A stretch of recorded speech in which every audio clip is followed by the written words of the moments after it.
moje meno je Lipos Vlogs a vítam vás pri mojom prvom vlogu.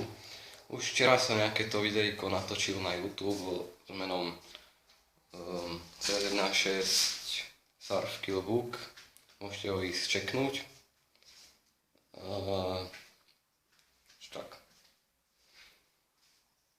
Poviem vám jeden fail ešte, čo sa mi stal, ale najprv. Chcel by som začať s YouTubeom, lebo veľa aj mojich kamarátov to robí a sa ako takto nudím, vlastne keď som sám a chcem aspoň nejaké to videjko natočiť, chápete, a takto. Počúvajte ten fail. Mám ako zmontovaný počítač, kamarát mi ho montoval a všetko je tam v pohodičke, len CD-romku tam nedal. Bola tam, ale stará. Tak sme ju vybrali a že objednám si ako novú CD-romku, ne? Som si to objednal, lebo ešte predtým som našiel Mafia 2 šuflíku, že pohodičke, zahrám si ju, ne? Lebo teraz tam mám počítači iba CS1.6 stiahnutú, takže stiahnem si aj tú Mafiu, však čo, prejdem to.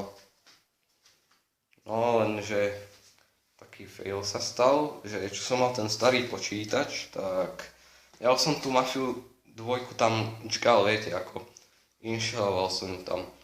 A tam vzadu je ten kód, čo musíte dať, keď inštalujete hru, čo si kúpite ako CDčko.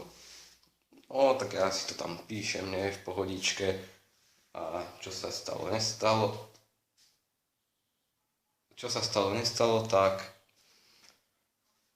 ten kód už bol použitý tak jasne, že mi to nešlo a vypísalo mi tam, že tento kód už použil iný používateľ, či neviem, čo tam napísal. Proste nedalo sa. Tak ja celý smutný, že teda nezahrám si Mafiu 2, tak neviem, ja si to asi stiahnem, lebo novú Mafiu 2 ja nebudem kupovať určite, lebo chcem aj GTA 5 si kúpiť, chápete, aby bolo z čoho robiť videjka a takto. No. Alebo, čo ja viem, Call of Duty si kúpim. A to až potom, keď si zase našetrím. Teraz potrebujem šetriť na GTA 5, lebo pozeral som, dosť stojí. No. Dobre, ja sa s vami lúčim. Nezabudnite dať like, odber alebo koment. Čaute.